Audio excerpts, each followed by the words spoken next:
E aí, tranquilinho? Vamos nessa, professor Dalmo Azevedo, aqui dando início aos estudos com você da nossa Lei 11.419 de 2006, conhecida como Lei do Processo Eletrônico ou Lei do Procedimento de Informatização da Justiça. Deixa eu fazer o que eu sempre gosto de fazer, vamos conversar. Deixa eu te passar algumas informações. Como que se estuda essa lei, o que essa lei tem de importante?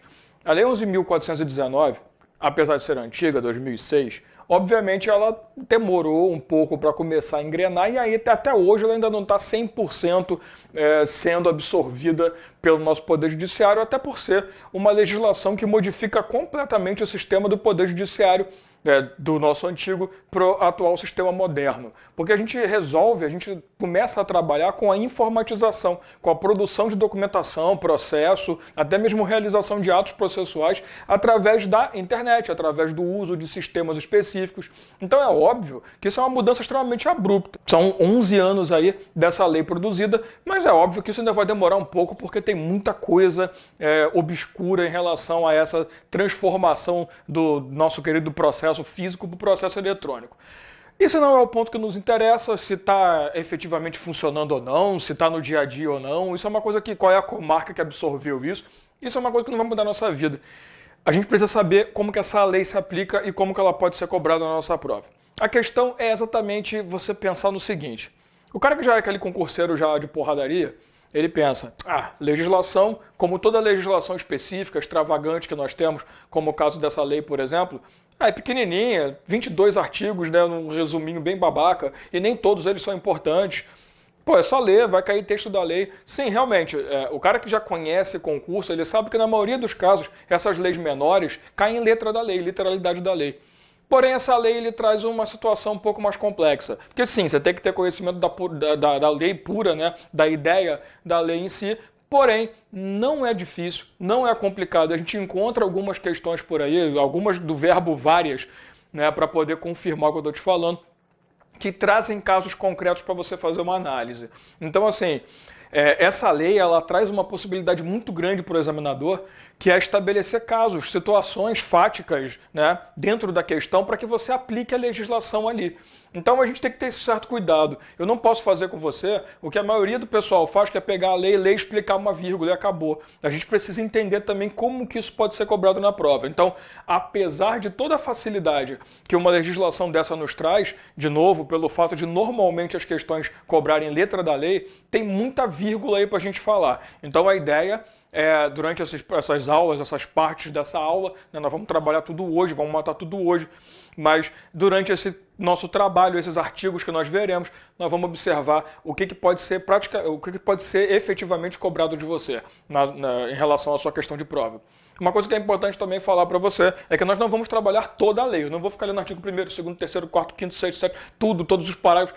Você vai perceber que em dados momentos eu vou pular, eu vou para um artigo, eu vou trazer alguns parágrafos, porque nós vamos especificamente para aquilo que cai na prova. O tecnicismo por trás de toda a história não nos é interessante. Tá? Então a parte técnica em si não é tão interessante. E tem algumas coisas ali que são muito de processo civil, claro, né? A gente está falando de processo. Então a gente tem muito CPC, tem muito CPP, então o processo penal, o processo trabalhista também, né? Claro. Processo administrativo, inclusive, eu estou dando o civil como grande base, porque a grande jogada está lá no CPC, na grande maioria dos casos, em relação a atos processuais e tudo. Então, assim, é importante você entender que a gente não vai entrar na parte técnica, porque aí vai depender muito da matéria que você tem que desenvolver em relação à sua prova, tá? Mas vamos nessa. A ideia de estudar lei do processo eletrônico é que você entenda toda a conceituação, todos os prazos e possibilidades de coisas que possam ocorrer durante a realização de um processo. E por isso, nós vamos atacar a lei, como eu te falei, nós vamos trabalhar os artigos sim, eu não posso fugir da lei em si, eu não posso fugir do texto legal, eu vou jogar os artigos na tela para você ir me acompanhando. Como eu sempre peço, por favor, faça anotações, faça remissões, observe o seu material, o teu PDF já está montado, está aí acessível a você, então trabalhe em cima dele, tá? Porque eu vou destacar aquelas coisas que são importantes para a gente desenvolver nosso trabalho. Tranquilo? Agora, sem encebação, artigo 1º na sua tela, vamos para a guerra. Artigo 1º sempre tem um condão de explicar a lei e trazer, quando necessário, as conceituações legais. E por isso o artigo 1º é muito importante para a sua prova, porque ele vai te explicar conceitualmente tudo o que a gente precisa para poder entender essa lei. Mas vamos nessa, artigo 1º. O uso de meio eletrônico na tramitação de processos judiciais, comunicação de atos e transmissão de peças processuais será admitido nos termos desta lei. Então essa lei se tornou a lei principal, apesar de vivermos de muitas outras regulamentações. Parágrafo 1º. Aplica-se o disposto nesta lei, muito importante isso, indistintamente aos processos civil, penal e trabalhista, bem como juizados especiais em qualquer grau de jurisdição. Claro que, quando eu falei processo administrativo com você, não se atenha ao processo administrativo disciplinar. Tá? Eu falo do processo administrativo, por exemplo, de licitação, um processo administrativo de aquisição de algo, tá? Mas vê que o que ele fala aqui é o seguinte: essa lei ela vai abarcar todos os códigos de processo que nós temos. A CLT, que é o nosso Código de Processo do Trabalho, o CPP e o CPC, penal e criminal. Então não há aqui distinção, tá? Essa é a primeira coisa que a banco gosta de fazer. Essa lei, a lei de processo eletrônico será aplicada somente nos casos de processo civil e criminal. Não, civil, criminal e trabalhista. E caso venha falar de administrativo, não corra, porque vale a pena também está correto. Então a primeira coisa já é o parágrafo 1º, você marcar essa palavra indistintamente, para evitar a fadiga. Aí vem o parágrafo 2º e fala, para você entender esta porra dessa lei, você tem que entender o seguinte. Inciso 1º, meio eletrônico, qual é o conceito do que ele chama de meio eletrônico? É qualquer forma de armazenamento ou tráfego de documentos e arquivos digitais. Aí vem aquela história de, eu sei que você é novo, você não é dessa época, eu sou, disquete, né? Que, porra, disquete era muito bom, né? Convenhamos. Pendrives, CDs, DVDs, Blu-ray, qualquer tipo que você tenha o HD em si, o disco rígido, qualquer forma que você tenha de tráfego, né? De deslocamento de informações, dados, através de uma mídia, de um arquivo de mídia, eu vou considerar, cartão de memória, eu vou considerar como meio eletrônico. Então, armazenou ou utilizou apenas para tráfego de documentos, é meio eletrônico. Transmissão eletrônica é toda forma de comunicação. Então, cuidado, né? Meio eletrônico já diz, né? Meio, o método pelo qual a forma que se transferiu aquele sistema. Transmissão é como a transmissão se deu. Meio é o que você está utilizando como base, né? É o concreto. A transmissão já é a parte mais abstrata da situação. Transmissão eletrônica é toda forma de comunicação à distância, e aqui a distância não interessa quantos metros ou quilômetros, tá? Pelo amor de Deus, com a utilização de redes de comunicação, preferencialmente rede mundial de computadores, que você conhece, a www, né, nossa querida internet em si. Ele fala preferencialmente porque pode-se utilizar outros métodos, um Bluetooth da vida, outras formas que você também transmita documentação. E o mais importante de tudo está aqui no inciso 3º, que é a chamada assinatura eletrônica. E eu vou ler com você rapidinho e você vem para cá para a gente estudar esse cara. Assinatura eletrônica, as seguintes formas de identificação inequívoca do signatário. Assinatura digital baseada em certificado digital, emitido por autoridade certificadora credenciada na forma da lei específica. Mediante cadastro de usuário no Poder Judiciário, conforme disciplina, pelos órgãos respectivos. Vamos lá. Agora vamos começar a trabalhar com calma algumas coisinhas aí. Você vê que até agora é muito blá blá blá, muita historinha, não sei o quê. Mas em relação à assinatura digital, a gente tem que chamar atenção para uma coisa. Já vou pedir para você guardar bem esse parágrafo, esse inciso, perdão, né? O inciso 3º, a linhas A e B, que eles são extremamente importantes para a sua prova, porque é o seguinte, uma das grandes jogadas em relação ao processo eletrônico, a preocupação nunca foi em relação a como manter esse documento, em relação a como digitalizar ou como fazer com que isso se torne um meio não físico, né? Saia do meio físico para o meio não físico. A preocupação nunca foi essa, porque isso sempre foi muito tranquilo. Isso sempre foi muito calmo, com um scanner de mesa, depois começou a vir impressora já multifuncional, isso já tinha. A grande preocupação que até hoje prevalece em relação ao processo eletrônico, além da segurança, claro, é a confirmação, a confiabilidade que nós temos em relação ao sistema. Porque, gente, a gente precisa criar mecanismos para a gente conseguir entender bem. Quando eu falo de processo eletrônico, eu falo da possibilidade de um advogado sentadinho no escritório dele, no computador dele, enviar pela internet uma petição para abertura de processo. Ele enviar a petição inicial direto do computador dele, sem precisar ir até o fórum, sem precisar fazer nada. Só que muita coisa tem problema. A segurança, de novo, que não é a preocupação da nossa lei. Nossa lei não vai se preocupar necessariamente em estabelecer métodos de segurança. Isso é problema do pessoal da informática. Mas a grande pegada é a confiabilidade daquilo que está sendo enviado. Porque o que eu preciso fazer para garantir que realmente aquele processo está sendo apresentado por aquela pessoa que se diz que assinou aquele documento? Realmente esse advogado faz parte do processo? Esse advogado que assinou, ele tem acesso, ele tem a procuração? Então é muito complexo você garantir, nada impede que um cara esperto, no meio do processo, enfie lá um documento do meio do processo, ninguém sabe, aumenta os autos, você nem percebe, modifica toda a trajetória do processo porque hackeou o sistema, ou porque ele se passou por outra pessoa. Então, a assinatura digital, essa é a peça mais importante. A assinatura você sabe, né? A assinatura é a coisa mais importante do mundo. A assinatura é aquele método que você utiliza para poder confirmar que você é você mesmo. É muito fácil eu chegar e falar, tudo bem, eu sou o Dalmo, mas tudo bem que gente feia que nem eu é raro, mas você falar eu sou o Dalmo tem uma vírgula gigantesca, eu posso falar que eu sou o Donizete, eu posso falar que eu sou, sei lá, o Romário, falar qualquer um fala, o negócio é a comprovação.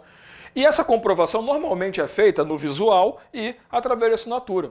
Como no processo eletrônico o visual é totalmente deixado de lado, ignorado, não tem como, até porque eu estou fazendo à distância, então eu preciso criar um mecanismo para garantir essa assinatura efetiva. E a assinatura digital é esse meio pelo qual nós confirmamos que aquele cara é quem diz ser. A assinatura digital, ela é feita, olha só como é que o processo funciona. Isso aqui é muita informática, tá? Para quem estudou informática, a parte de segurança da informação, você estuda isso. Você vai estudar lá a infraestrutura de chaves públicas, também conhecida como PKI, e você acaba desenvolvendo esse trabalho, criptografia, assinatura digital, mas para quem nunca estudou não tem problema. A assinatura digital, necessariamente, é um documento, é um certificado digital que a pessoa recebe, como diz o nome, certificado digital, algo que certifica, e que ela utiliza para aplicar em qualquer documento, qualquer produção dela. Quando chegar no destinatário, o destinatário vai ter também um método, um meio eletrônico para poder confirmar que aquela assinatura é sua. Porque vamos pensar no seguinte, quando eu assino um documento, também não quer dizer nada que seja eu. Eu posso falsificar a assinatura de quem eu quiser. Então era muito comum, vocês também não são desse tempo, o cartão de crédito não tinha chip. Então você fazia uma compra no cartão de crédito, você assinava lá a compra e ainda apresentava a identidade. Porque obviamente a pessoa vai olhar, vai ver se é você, ela vai olhar a assinatura, vai bater com a assinatura.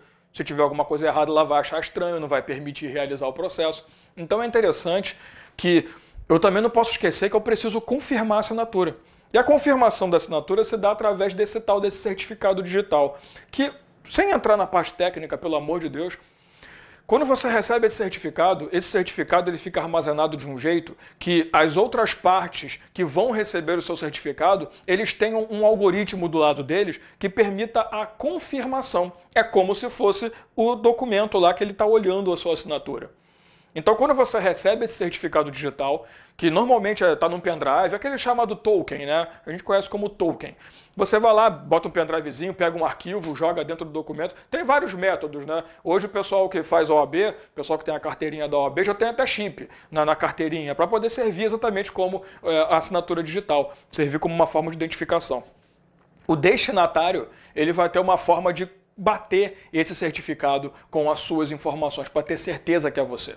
Então é muito importante que a assinatura digital seja feita, seja produzida, seja criada, não de forma aberta, qualquer um cria a sua, mas através de uma autoridade que tenha o registro, tenha autorização para atuar. E essa autoridade chama-se autoridade certificadora. Então, na verdade, você vai ter uma autoridade certificadora, registrada, devidamente autorizada pelo sistema judiciário. Eu estou com a mão lá em cima, deve estar até sumindo na sua tela, vai baixar, né? A autoridade certificadora, registrada, devidamente autorizada. Essa autoridade certificadora vai produzir um certificado digital e quando ela produz certificado, ela cria a forma de você assinar, que aí viria para baixo a assinatura digital, e a forma que o outro confirme a sua assinatura. Então, essa autoridade ela é totalmente responsável por garantir que realmente o signatário é quem diz ser. Por isso ele faz esse negócio de inequívoco. Não tem como gerar dúvidas sobre quem está realizando o procedimento. Então o negócio ficou bem rock and roll. Eu tenho uma autoridade certificadora, ela produz certificado, o certificado vira o método pelo qual você produz sua assinatura digital. Essa autoridade certificadora não pode ser qualquer uma, isso é muito importante para a prova. A assinatura digital é produzida através de certificado digital, criado por uma autoridade certificadora devidamente autorizada pelo sistema do Poder Judiciário, obviamente dentro da lei. Então, cuidado na hora da prova se ele falar para você que qualquer autoridade certificadora poderá produzir. Não, tem que ser aquelas autoridades que tenham toda uma relação, um convênio, uma relação direta com o Poder Judiciário, tá? Então, o primeiro meio é esse. Através desse contato com a autoridade certificadora, você recebe o certificado digital. Claro que não é você que vai fazer isso, como eu falei até nesse papo da OAB, o chipzinho já vem com tudo bonitinho na carteirinha, mas você vai ter que, em algum momento, fazer esse pedido, caso você seja mais das antigas. Tem um outro método, que é através do seu registro, da sua inscrição junto ao Poder Judiciário. Porque aqui vai entrar um outro detalhe. Essa lei, ela veio com o intuito de padronizar os sistemas. Só que eu acho que esse intuito ficou só no intuito. Porque quando ele fala numa lei de processo eletrônico, você entende que é uma lei que vai engessar o procedimento. Porém, a própria lei, você vai ver isso comigo daqui a pouco, ela traz possibilidades de que cada órgão, cada entidade do Poder Judiciário produza o seu próprio sistema, a sua própria regulamentação. Então, existem alguns que não são compatíveis com a forma, o sistema do outro. E isso é um pouco complicado dentro do direito, né? Isso transforma isso numa situação meio complicada. Então eu tenho o outro lado. Se você não tem como confirmar através dessa certificação digital, assinatura digital do cara, tem um meio através da inscrição junto à entidade. Você faz um cadastro e esse cadastro vai gerar para você um usuário, uma senha, tudo bonitinho, que vai confirmar que é você. Então a ideia aqui é a gente garantir, né, que você é você de verdade. É o que a gente chama na segurança da informação do princípio da autenticidade.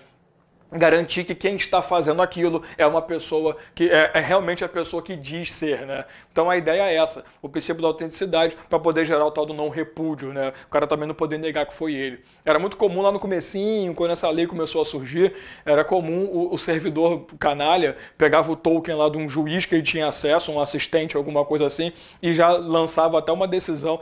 Acontecia, faz parte, né? Com a assinatura do juiz, todo mundo aceitava aquilo, até o juiz morrer, ficar maluco e falar que não foi ele. Então até comprovar é meio complicado, né? Mas faz parte. Hoje o negócio está muito mais organizado, mas lembre-se que tudo depende de um procedimento, né? Tá tranquilo? Então artigo 1º, só cuidado, por favor, com esse inciso 3º, esse primeiro ponto que eu estou destacando com você. Vamos lá para o artigo 2º, para a gente continuar as disposições iniciais da nossa lei. Artigo 2º fala assim: o envio de petições, recursos e a prática de, eu peço para você marcar isso, atos processuais em geral por meio eletrônico serão admitidos, marca só esse pedaço por enquanto, atos processuais em geral, serão admitidos mediante o uso de assinatura eletrônica, na forma do artigo 1º, sendo obrigatório credenciamento prévio no Poder Judiciário, conforme disciplinado pelos órgãos respectivos. Como eu te falei, não tem jeito, não adianta só o cara fazer a certificação digital, porque tem alguns que não são compatíveis, então o cara vai ter que fazer um cadastro dele junto ao órgão do Poder Judiciário. Esse credenciamento prévio que ele está falando no artigo 2º não é a linha B do inciso anterior. Esse credenciamento é aquele que você vai ter que fazer junto ao Poder Judiciário para ser reconhecido. É a tua OAB de novo, né? É o teu reconhecimento que você tem, a OAB, que você é estagiário, que você tem direito de estar ali. Parágrafo 1º. O credenciamento no Poder Judiciário será realizado mediante procedimento no qual esteja assegurada a adequada identificação, marca, presencial do interessado. Por que é importante esse parágrafo 1º? Não vamos aceitar credenciamento junto ao Poder Judiciário pela internet. Não existe, isso aqui não é banco para abrir conta, tá? Não existe a possibilidade de você gerar o seu credenciamento no Poder Judiciário que vai permitir que você seja conhecido em todo o âmbito judiciário nacional, que aí você pode produzir peças de onde você estiver e pode inclusive receber o certificado digital, mas esse credenciamento junto ao Poder Judiciário, atenção para você diferenciar. O que eu falei antes da linha B é o credenciamento junto ao órgão do poder. O Poder Judiciário do Santa Catarina pode ser diferente do Minas, pode ser diferente do Paraná, cada um com a sua regulamentação. Agora, o credenciamento no Poder Judiciário é aquele que te reconhece em âmbito nacional. É como se fosse uma CNH. Você tem direito de transmitir documentos por todo o Brasil. Hoje está muito mais fácil, né? Com o processo eletrônico, você pode pegar uma ação judicial lá no Amazonas, você sendo do Sul, que não tem problema nenhum, você consegue acompanhar. De vez em quando é meio foda, mas funciona. Então a ideia aqui é que na hora que você for fazer o credenciamento no Poder Judiciário, para daí você ter acesso ao certificado digital e ter o direito de se cadastrar e se inscrever nos órgãos específicos, né, que você vá tramitar a documentação, é necessário ser presencial. Então, a única coisa obrigatoriamente presencial é o cadastramento no Poder Judiciário. Tá tranquilo? Então, cuidado na hora da prova. Se ele falar, o cadastramento judiciário poderá ser feito pelo meio eletrônico, através da internet, preferencialmente. Não confunda a transmissão de documentos com o credenciamento efetivamente. O credenciamento tem que ser pessoal, até para poder garantir que é você, né? Alguma coisa tem que ter a presença da pessoa, pelo amor de Deus. Tranquilo? Parágrafo 2º. Ao credenciado será atribuído o registro e meio de acesso ao sistema, de modo a preservar o sigilo, identificação e a autenticidade de suas comunicações. Como eu falei para você, né? Credenciou, aí você passa a ter acesso a certificado digital, a senha e usuário para poder, né, entrar em alguns outros órgãos. Isso vai de acordo com a tua necessidade. Aí vem o parágrafo 3º, que eu peço muita atenção, que cai muito em prova.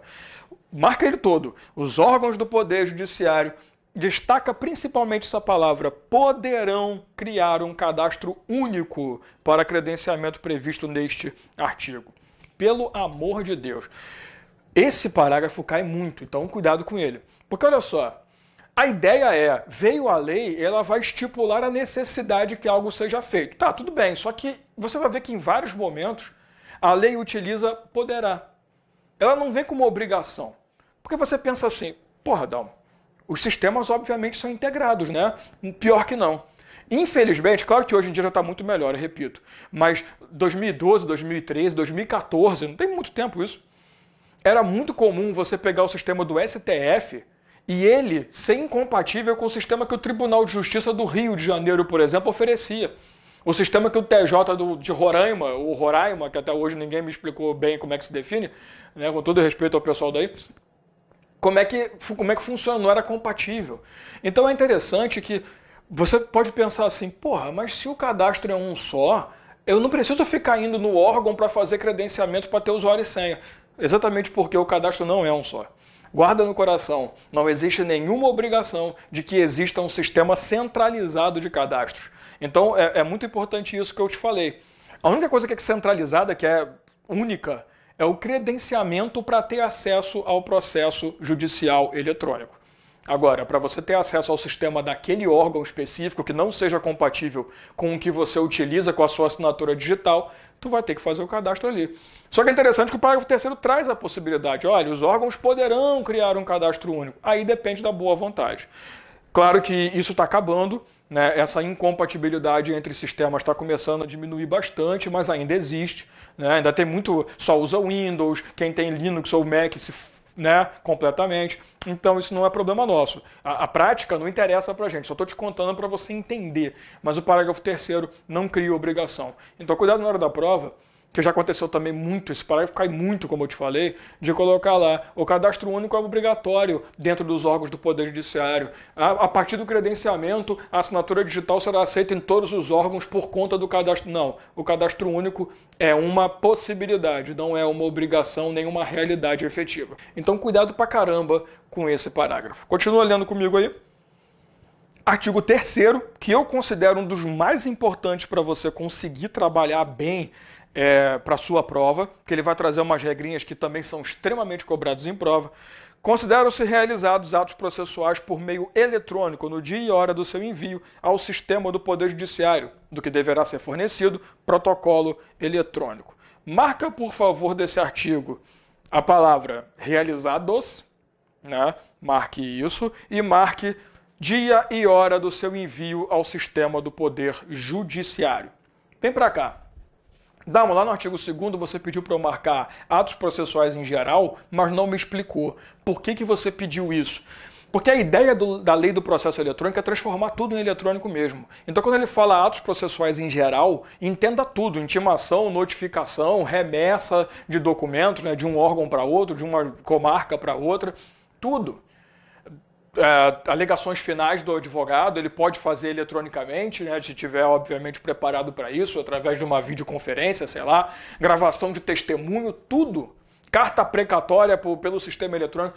É muito importante você entender que a ideia é que tudo se torne um processo eletrônico. Inclusive laudos, perícias, por mais que seja meio impossível de você acreditar numa perícia feita online, pode ser. Então, assim, Cuidado que o papo de ato processual não existe limitação. É muito comum chegar na sua prova e falar, olha só, atos processuais em geral, ressalvados aqueles atos que sejam de notificação e intimação. E o cara que estudou processo civil ou qualquer outro processo, ele aprende que a fazenda pública tem que ter intimação pessoal. Aí você já pensa, opa, aqui tem uma ressalva. Pior que não. Essa lei traz isso, nós vamos ver mais para frente. Até a fazenda pública pode ser intimada eletronicamente, que vai ter o mesmo condão da intimação pessoal. Intimação, para quem não conhece o termo, é quando você informa que há um processo, há uma diligência, há algo acontecendo contra aquela pessoa. Ela precisa se apresentar, levar documentos, sei lá. Ela está sendo intimada de um processo, tá? Para poder ser menos detalhista, porque da intimação tem notificação, tem uma porrada, tem incitação, tem um monte de tipo que não interessa pra gente. Então, voltando para o artigo 3º, ele fala que os atos processuais produzidos no sistema eletrônico são considerados como realizados, e eu queria que você entendesse esse primeiro momento como o lançamento do ato, no dia e na hora do servidor do Poder Judiciário, do sistema sendo enviado ao Poder Judiciário. Então vamos dizer, eu estou aqui segunda-feira, hoje, salvo engano da minha parte, é dia 8 de maio de 2017, eu já estou ficando meio maluco, e eu chego aqui agora às 9 e pouca da manhã, mando um documento eletronicamente. A partir do momento que eu envio, fica registrado esse horário como horário da realização do ato. Por que é tão importante? Porque você precisa conhecer realização, publicação e contagem de prazo. Tá? Então eu vou trabalhar tudo com você agora. Ou melhor, vamos trabalhar disso tudo agora e também durante o curso. Mas é muito importante você já entender. A partir do momento que eu mando o documento, eu considero aquele horário como o horário da produção do ato. Só que aí vem aquela dúvida. Tá, Dalmo, eu posso enviar o documento então a qualquer hora. E esse horário que eu envio é o horário do meu computador para ser registrado. Pois é, deixa eu te mostrar na lei. A lei por si só ela não responde essa pergunta, porque você sabe que existe uma coisa chamada horário de verão, existe uma coisa chamada fuso horário. Nós somos grandes pra cacete, a gente tem estados que estão em fuso horário distinto do nosso. Tem estado que tem horário de verão, tem estado que não tem. Então é muito importante que nem sempre a gente está no mesmo sistema. Então a lei ela não resolveu isso. Quem resolve é o novo CPC. Então, nesse esquema agora, eu vou te mostrar essa lei, a gente estava lendo o artigo 3º, e vou jogar o CPC contigo, que eu quero montar tudo para você. Vamos lá. Parágrafo único do artigo 3º da Lei do Processo. Quando a petição eletrônica for enviada para atender prazo processual, serão consideradas tempestivas as transmitidas até as 24 horas do seu último dia. Guarda isso para daqui a pouco. Artigo 212 do CPC, começa a brincadeira. Os atos processuais serão realizados em dias úteis, das 6 às 20 horas. Aí vem o 213, parágrafo único. O horário, isso que é a resposta do que eu te perguntei. O horário vigente no juízo perante o qual o ato deve ser praticado será considerado para fins de atendimento do prazo. Vamos nessa para eu te explicar isso tudo. O que é essa bagunça que eu estou montando com você? Primeira coisa. A partir do momento que você tem um prazo a respeitar, esse prazo processual ele tem que ser observado por dois prismas, o prazo físico e o prazo eletrônico. Vamos pensar, o prazo é o mesmo, tá? Mas você vai entender o que eu estou querendo dizer com isso. Imagina que você tem que apresentar um recurso e o prazo recursal é de 8 dias. Não vou falar agora de contagem de prazo, eu vou te explicar isso no próximo vídeo. Você está no 8º dia, último dia, aquele dia ali é o dia final para você apresentar o recurso. Se você vai fisicamente apresentá-lo, o Código de Processo Civil me traz a regra das 6 às 20 horas. E acabei de te mostrar no artigo 212. Se você quiser apresentar esse documento fisicamente, o nosso CPC nos dá a regra. Dia útil, segunda a sexta, desde que não seja feriado, então dia útil, né, preferencialmente, sem recesso forense, sem nada, você vai lá até às 20 horas. Porém, imagina que você perdeu a hora. Se você perdeu a hora fisicamente, pela lógica, você perdeu o prazo recursal, você não vai ter mais como recorrer. Só que você tem o processo judicial eletrônico do seu lado, tem o sistema do Poder Judiciário eletrônico. O que você faz? Corre, imagina, o cara chegou 8h01 em frente ao tribunal, puta, fechou, caralho, aí volta a correr, vai numa lan house, que seja, aí também, né? Porque normalmente não é um sisteminha, tá? Você acessa a página para ficar melhor. Tu vai lá rapidinho, entra no sistema, lá tudo bonitinho, aquelas lan house com o computador cheio de vírus, pega a tua senha, faz parte, né? Aí tu vai lá, entra, 9h30 da noite e envia o documento. Esse documento eletronicamente enviado após o horário previsto para o prazo recursal ser estabelecido em relação ao processo físico. Ele vai ser aceito? Vai. Porque aqui é que eu te falei a diferença. Se for no físico, das 6 às 20 horas. Se for no eletrônico, até às 24 horas. Significa, na verdade, 23 horas, 59 minutos, 50 segundos, né, gente? Pelo amor de Deus. Até às 24 horas do último dia do prazo. Então, se eu conseguir enviar até às 11h59 considera-se como realizado dentro do prazo. Então, eu tenho dois prazos para estabelecer. O físico, repito, dias úteis 6 às 20 horas, e o eletrônico, até o último dia do prazo, recursal, aí pode ser útil, inútil, né, não interessa, até o último dia do prazo, até às 24 horas. Tranquilo? Tadão, você me perguntou e não respondeu. E aí? Imagina que eu estou enviando o documento às 11 horas e 30 minutos. Porém, eu estou enviando para uma cidade que é 1 hora à frente. Lá já é meia-noite e meia. Né? Meia hora, não é meia-noite e meio, porque não existe meio hora, né, gente? Só para lembrar. Já é meia-noite e meia, já chegamos a meia-noite e 30 minutos. Já temos 30 minutos do dia seguinte. O seu documento será aceito? Não. Apesar da lei do processo não estabelecer isso, porque ela fala simplesmente, será registrado o horário do envio. Porém, o CPC disse, eu vou considerar o horário do juízo ao qual o ato foi endereçado. Então, se lá para onde eu enviei o documento é 1 hora à frente, eu vou considerar o horário de lá. Então, eu perdi o prazo. Intempestivo o meu recurso, ou seja, apresentado fora do prazo. Se fosse o contrário, meia-noite e 20, puta, perdi o prazo, filha da... Oh, peraí. A cidade, a comarca para a qual eu vou enviar, o juízo para qual eu vou enviar esse documento, tem 1 hora a menos. Puta merda, são 11h20 lá. Posso mandar o documento agora? Posso. Vai ser registrado com qual horário? 11h20.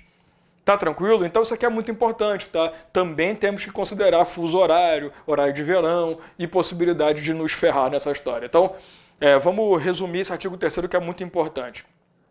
Eletrônico, vamos falar do eletrônico que é a nossa regra, né?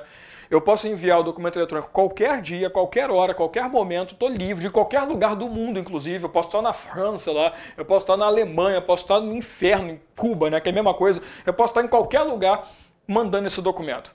Sem problema. Desde que eu envie até o último dia, às 24 horas desse último dia do prazo, e que eu considere o horário do juízo que vai receber o documento. Que aquele horário vai ser a base, não o horário que eu estou utilizando, que eu estou baseado nesse momento. Tá? Então, essa é a regra. Claro que não vai te cobrar na prova da lei do processo horário em relação ao CPC, mas nada impede que te cobre no CPC. Né? Nada te impede que ele cobre em relação a atos processuais. Tá? Então, eu estou te mostrando isso só para você poder comparar que caso você tenha essa cobrança de Código de Processo Civil na sua prova, é muito importante que você entenda a diferenciação dos atos processuais físicos previstos no novo CPC e dos atos eletrônicos previstos nessa lei. Tá tranquilo? Vamos dar uma paradinha aqui, né? Porque eu achei que fosse dar tempo da gente matar pelo menos o primeiro capítulo, mas já falamos bastante coisa. Eu entro no artigo 4º no próximo vídeo para não ficar muito grande e a gente continua o nosso trabalho, beleza? Então até daqui a pouquinho.